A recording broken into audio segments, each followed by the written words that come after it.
¿Quién más, quién menos, si se dedica a crear, conoce esa sensación?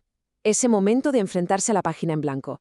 Esa soledad, esa espera a que llegue la inspiración. Bueno, pues parece que esa era ha llegado a su fin. Hoy, quien escribe ya no está solas. Tiene a su lado una nueva compañera. Una herramienta que es increíblemente potente. La inteligencia artificial generativa. Vamos a ver qué significa todo esto para el propio acto de crear. Y esta frase, en serio, lo clava. Es la idea central de todo este análisis y resume a la perfección la relación que deberíamos construir. La IA puede echar un cable, sugerir rutas, ayudar a navegar, pero la dirección, el destino final, el porqué del viaje, eso tiene que estar siempre en manos humanas. Es una herramienta alucinante, sí, pero no es quien manda. Así es que ya estamos en la oficina del futuro. Y no, esto no tiene por qué ser una amenaza para la creatividad, sino más bien un cambio de raíz en nuestra forma de trabajar.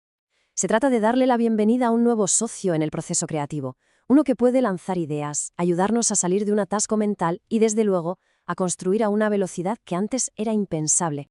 Pero claro, antes de empezar a colaborar con este nuevo socio, es fundamental dejar las cosas claras, hacer una especie de pacto. Necesitamos unas reglas de juego que nos permitan usar todo su poder sin perder por el camino nuestra integridad, nuestra propia voz y, sobre todo, nuestra responsabilidad como creadores y creadoras. Y de eso va este manifiesto. Son 4 principios que son básicamente las reglas de oro.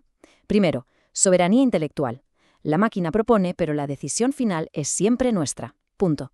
Segundo, transparencia. Hay que ser honestos y decir qué partes del trabajo han contado con la ayuda de la IA. Tercero, la verificación. Las IAs a veces se inventan cosas, así que es nuestro deber comprobar cada dato que nos dan.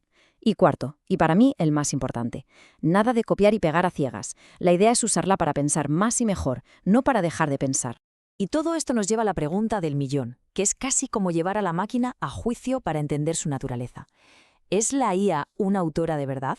¿O es lo que algunas voces críticas llaman un loro estocástico? O sea, un sistema súper sofisticado que lo único que hace es predecir cuál es la siguiente palabra más probable basándose en los millones de textos que ha leído. ¿Hay ahí creación de verdad o es solo una imitación increíblemente buena? A ver, aquí es donde la cosa se pone interesante. Por un lado, quienes la defienden dicen, y con razón, que la IA crea textos totalmente nuevos, poemas, relatos, cosas que no existían antes. Pero, ¿basta con eso para llamarla autora? Por otro lado, sus críticos argumentan que le falta lo más importante, la experiencia de vivir. No siente dolor, ni amor, ni miedo. Su creación se basa en patrones, en matemáticas, no en emociones de verdad. El debate está servido, desde luego. Y aquí llegamos a su talón de Aquiles, su fallo más gordo, la alucinación. Una IA te puede soltar una biografía inventada, citar un estudio que no existe o describir un hecho histórico falso con una seguridad que asusta. Esto demuestra perfectamente por qué la supervisión humana no es que sea recomendable, es que es absolutamente imprescindible. Entonces, ¿qué hacemos? ¿Cómo se trabaja con una herramienta tan potente, pero que a la vez es tan poco fiable? Pues la respuesta está en una idea genial, el escritor centauro. Como esa criatura mitológica, mitad persona, mitad caballo, pues aquí mitad humano, mitad máquina, combinando lo mejor de los dos mundos. No se trata de que uno reemplace al otro, sino de que se integren.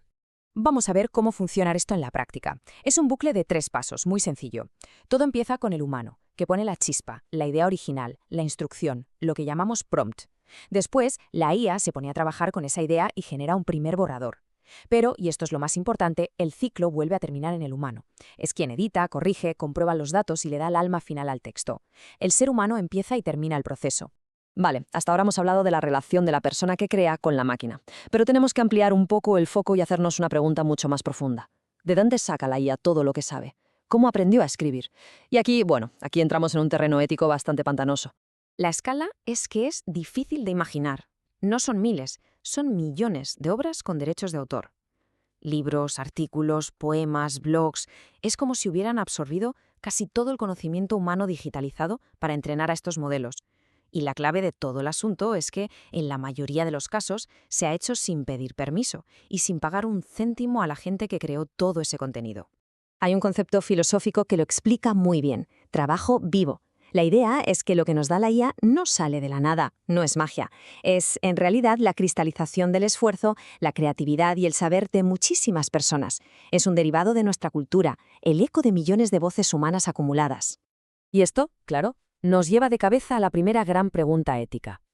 Si una empresa está ganando dinero con una herramienta que se ha construido sobre el trabajo no pagado y no consentido de millones de personas, ¿es eso justo? Es una pregunta que, de hecho, está ahora mismo en el centro de un montón de demandas millonarias de autores y artistas contra las grandes tecnológicas. Vamos a llevarlo a un terreno más personal. Pensemos por un momento. Si una obra propia, un libro, un artículo o un blog, se usara para entrenar a la siguiente generación de inteligencias artificiales, ¿qué esperaríamos a cambio? ¿Sería suficiente con que se reconociera la autoría con una cita? ¿O sería justo recibir dinero por ello? Es un dilema que nos afecta a todos los que creamos o consumimos cultura hoy en día. A pesar de todos estos debates éticos, la realidad es que la herramienta ya está aquí y no se va a ir a ninguna parte. Así que la clave no es darle la espalda, sino aprender a usarla de forma responsable para amplificar nuestra propia voz, para potenciar justo aquello que nos hace únicos, en lugar de dejar que nos diluya o peor, que nos borre. Porque al final del día hay tareas en las que una máquina, por muy lista que sea, simplemente no puede sustituirnos. La decisión final, el juicio ético, la comprobación de qué es verdad y qué no, y sobre todo, la capacidad de meter en un texto la experiencia personal, las cicatrices y las alegrías de una vida, eso sigue siendo nuestro terreno. Y todo culmina en un acto de honestidad, la nota del autor humano, donde se explica sin tapujos cómo se ha usado la IA. Y terminamos con este compromiso, que en el fondo es la gran conclusión y una llamada a la acción. No se trata de dejar de crear, sino de crear de una manera nueva, más potente. Es una promesa para mantenernos siempre como capitanes de nuestro barco creativo, usando a este copiloto increíble para llegar a sitios que hasta ahora solo podíamos imaginar.